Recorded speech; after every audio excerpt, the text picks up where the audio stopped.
Hello everyone, मेरा नाम है प्राची और आप सभी देख रहे हैं सिलेक्शन मेट।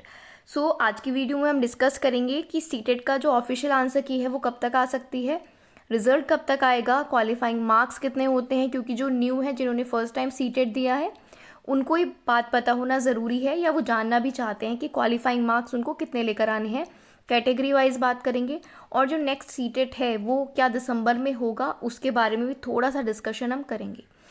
सीटेट में आप लोगों ने मैक्सिमम लोगों ने अब तक आंसर की अपनी चेक कर ली होगी और एक एस्टिमेट है ना, एक स्कोर आपने जो है अपना देख लिया होगा कि कितना स्कोर आपका बन रहा है। मैक्सिमम लोग जो है अलग अलग चैनल के द्वारा या अलग अलग साइट से अपना जो आंसर्स हैं वो चेक कर लेते हैं ऑफिशियल आंसर के आने से पहले ही।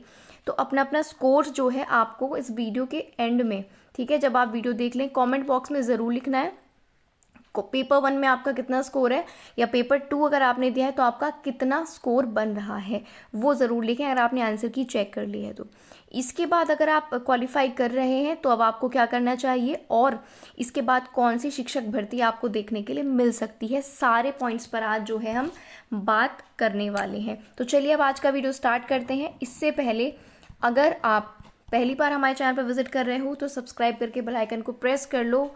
ये चैनल आपको कभी भी जो है गलत इन्फॉर्मेशन नहीं देता है, गलत कंटेंट नहीं पढ़ाता है। कम समय में ज़्यादा जानकारी आपको दी जाती है, चाहे वो कंटेंट की हो या जो इन्फॉर्मेशन होती है जो कि सच होती है वो आपको दी जाती है। कभी भी आप निराश नहीं होंगे तो सब्सक्राइब करके जल्दी बेल आइकन को प्रेस कर लेना। चलो अब बढ़ते हैं आज के वीडियो की ओर। और पहला क्वेश्चन जो आपके सामने है वो ये है कि सीटेट की ऑफिशियल आंसर की कब आ सकती है। तो अगर मैं सीटेट के ऑफिशियल आंसर की बात करती हूँ, ठीक है, अगर हम बात करते हैं सीटेट की ऑफिशियल आंसर की तो ये आपको विद इन 10 डेज देखने को मिल जाएगी। विद इन 10 डेज, हो सकता है विद इन 1 वीक में भी देखने को मिल जाए, लेकिन एक जो नॉर्मल इसका स्पैन होता है, टाइम स्पैन, वो 10 दिन का होता है। तो ऑफिशियल आंसर की आपको 10 दिन के अंदर देखने को मिल जाएगी। लेकिन देखो अगर आपने ऑलरेडी चेक कर लिया है तो उसी के आसपास आपका स्कोर रहेगा, 2-4 नंबर आगे या पीछे हो सकता है केवल। इसके बाद जो सीटेट का रिजल्ट है वो भी आपको सितंबर के लास्ट वीक तक देखने को मिल जाएगा। सीटेट का रिजल्ट मोस्ट प्रोबेबली, देखो जो जनरली अब तक पैटर्न चला आ रहा है उसके बेसिस पर मैं आपको बता रही हूँ, कोई सा कॉन्सिक्वेंसेस हो जाते हैं वो बात अलग है। अदरवाइज सीटेट का जो रिजल्ट है वो सितंबर के लास्ट वीक तक आपको देखने को मिल जाएगा। और अब बात कर लेते हैं क्वालिफाइंग मार्क्स की और नेक्स्ट जो सीटेट आपका एग्ज़ाम है वो कब हो सकता है। चलिए सबसे पहले हम बात कर लेते हैं क्वालिफाइंग मार्क्स की, ठीक है, और क्वालिफाइंग मार्क्स के बाद हम बात करेंगे नेक्स्ट जो सीटेट है आपका वो कब होगा। ठीक, चलिए देखिए बहुत सिंपल सी बात है। जनरल कैटेगरी के लिए आपको 90 मार्क्स लाने होते हैं आउट ऑफ 150। इसके अलावा जितनी भी रिजर्व कैटेगरीज हैं, चाहे वो ओबीसी हो, चाहे वो एससी हो, चाहे एसटी हो, उसके लिए आपको 82 मार्क्स लाने होते हैं। सीटेट केवल सेंट्रल, देखो इसमें जो आपकी कैटेगरी है ना ये सिर्फ सेंट्रल पर ही वेरी करती है। अगर आप सेंट्रल लेवल पर इन कैटेगरीज में आते हो तभी आपके 82 मार्क्स वैलिड हैं। इसका कुछ कैटेगरीज ऐसी हैं जो केवल अपने स्टेट में ओबीसी है ना, बहुत सी कैटेगरी आपको मिल जाएंगी वो केवल अपने राज्य में ही उस कैटेगरी में आती हैं, जबकि केंद्र में वो जनरल में आती हैं। तो ये केंद्र का एग्ज़ाम है, तो अगर आप केंद्र में जनरल में आ रहे हो तो आपको 90 नंबर लाना ज़रूरी है। और केंद्र में आप अगर में से किसी भी कैटेगरी में बिलोंग कर रहे हो तो 82 मार्क्स लाना ज़रूरी है। फीमेल की कोई अलग कट ऑफ नहीं होती, इन्हीं कैटेगरीज में जब आप अप्लाई करोगे उसी के अकॉर्डिंग आपको अपने मार्क्स लाने होते हैं। अब नेक्स्ट पॉइंट की बात कर लेते हैं कि जो नेक्स्ट सीटेट का एग्ज़ाम है वो कब हो सकता है। तो देखिए अगर आपका एग्ज़ाम जुलाई तक हो जाता, जुलाई में आपका एग्ज़ाम हो जाता तो 99% चांसेस थे कि दिसंबर में आपका दूसरा वाला सीटेट हो जाता एग्ज़ाम। लेकिन चूँकि आपका जो एग्ज़ाम है वो कब हुआ है, अगस्त में हुआ है, ठीक है, तो नोटिफिकेशन आएगा थोड़ा लेट हो सकता है नवंबर दिसंबर में नोटिफिकेशन निकालें और जो एग्ज़ाम है वो आपका जनवरी या फरवरी तक हो जाए। लेकिन चांसेस काफ़ी हैं कि दोबारा सीटेट आपको देखने को ज़रूर मिलेगा।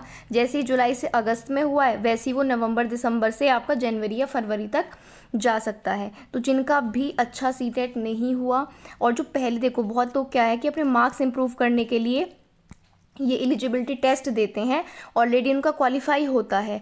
तो जिनका भी क्वालिफाई है ना 90 नंबर है या कैटेगरी वालों के 82 नंबर हैं, आप सीटेट से ज़्यादा, अगले सीटेट से ज़्यादा अब अपने टीचिंग के मेन एग्जाम पर फोकस करो, ठीक है। मार्क्स इंप्रूव, क्योंकि मार्क्स का अभी यही है कि ऐड नहीं होते, सिर्फ क्वालिफाई होना ज़रूरी है, ठीक है। ये बहुत लोग बोल रहे हैं कि यूपी टेट के मार्क्स जुड़ेंगे, कब शिक्षक भर्ती आएगी, उसका कुछ भी नहीं पता।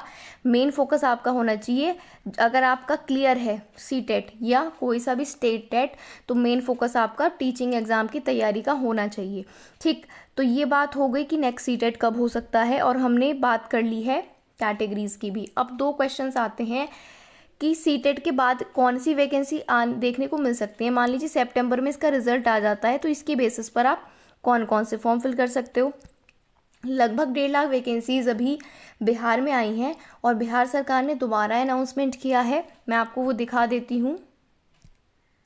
यहाँ पर आप देख सकते हो कि साल के अंत तक दूसरा चरण भर्ती का आएगा, और उसमें भी लगभग 1.5 लाख वैकेंसीज होंगी, और सभी के लिए होंगी, प्राइमरी के लिए, सेकेंडरी के लिए, अपर सेकेंडरी के लिए, ठीक है। देखिए मेन बात क्या है, बिहार में तो जो अब इतनी बड़ी वैकेंसी आई है, इसके बाद ही कोई नहीं बचना चाहिए विदाउट जॉब, लेकिन अगर जो बच जाएगा, ठीक है, अगर जो बच जाएगा उसके लिए फिर से सरकार ने बोला है कि 1.5 लाख वैकेंसीज और आएंगी, क्योंकि अदर स्टेट भी उसमें जो है फॉर्म फिल कर सकते हैं, ठीक है। तो जो भी अदर स्टेट उसमें फॉर्म फिल कर सकते हैं वो भी उसमें जॉब लेंगे। तो एक तो बिहार वाली वैकेंसी जो कि अभी अनाउंस की गई है, सरकार ने बोला है कि आएगी, और देखिए लगभग 1,70,000 अब आई हुई है, बहुत बड़ा अमाउंट होता है, इसमें बहुत लोग सेटल हो जाएंगे।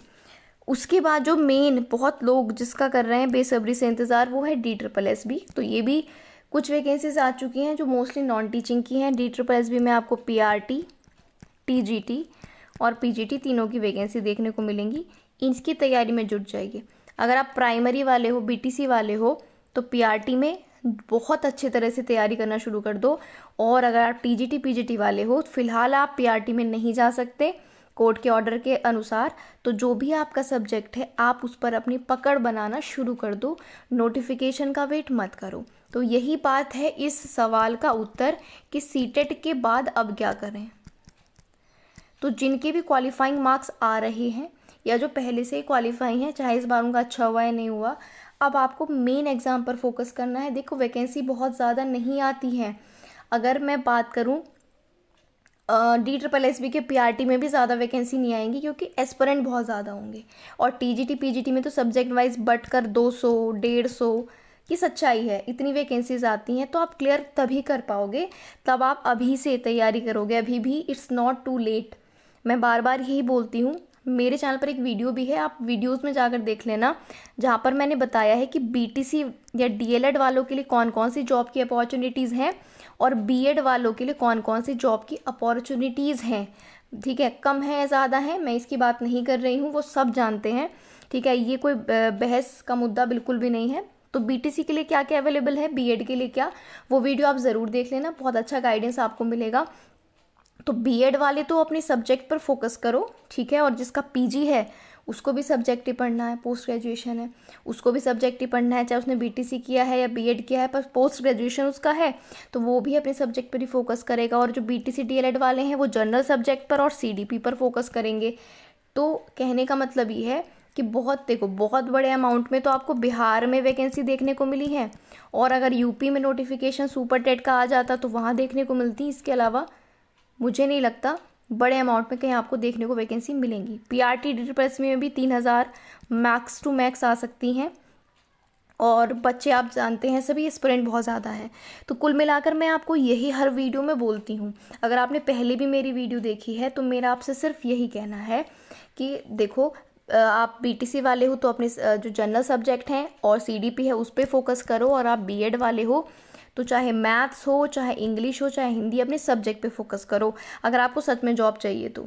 और लड़ाई झगड़ों में जो इधर उधर बहस होती रहती है उनमें पढ़कर अपना समय बर्बाद बिल्कुल नहीं करो आप। नोटिफिकेशन आएगा तो आपको पता चल जाएगा, लेकिन नोटिफिकेशन का वेट मत करना। DSSB भी आपको ज़्यादा समय नहीं देता तैयारी के लिए, क्योंकि आपको पहले से तैयारी करनी होती है। तो अभी से तैयारी शुरू कर दो। आंसर की लगभग सभी ने चेक कर ली होगी। वीडियो के एंड में आप कमेंट करके अपने मार्क्स भी ज़रूर लिख देना अगर आपने आंसर की चेक कर ली है तो।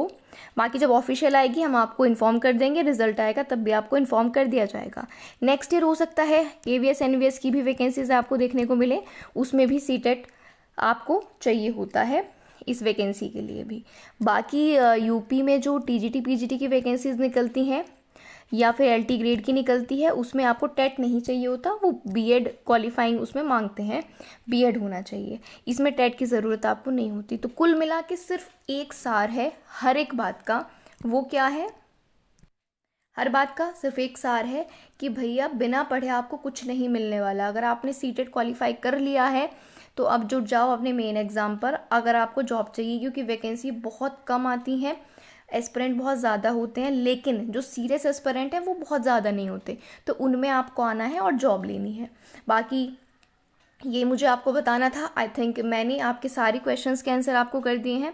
फिर भी कोई डाउट है तो डिस्क्रिप्शन में टेलीग्राम चैनल का लिंक है, वहाँ जुड़ जाइए, वहाँ अपने क्वेश्चन आप पूछ सकते हो या कमेंट बॉक्स में लिख देना। अपने सीटेट के मार्क्स भी कमेंट बॉक्स में आप ज़रूर लिख देना, ठीक है। बाकी कोई डाउट है कमेंट बॉक्स में लिख सकते हो। आज की वीडियो में इतना ही रखेंगे। वीडियो अगर अच्छी लगी है तो दोस्तों के साथ शेयर आप ज़रूर कर दीजिए, हमें मोटिवेशन मिलता है अगर ज़्यादा लोगों तक ये वीडियो पहुंचेगी तो। और वीडियो अच्छी लगी है तो लाइक बटन पर भी आप ज़रूर प्रेस करें। आगे आने वाली वीडियोज़ के लिए चैनल को सब्सक्राइब कर लीजिए। DSSB के जनरल पेपर की तैयारी हम साथ में करने वाले हैं। बहुत जल्दी आपके सामने जो भी हमारा शेड्यूल होगा वो आ जाएगा। तब तक के लिए आप अपनी पढ़ाई शुरू कर दीजिए, जिस भी सब्जेक्ट के लिए या पेपर के लिए आप जाने वाले हो। मिलते हैं नेक्स्ट वीडियो में, तब तक के लिए थैंक यू।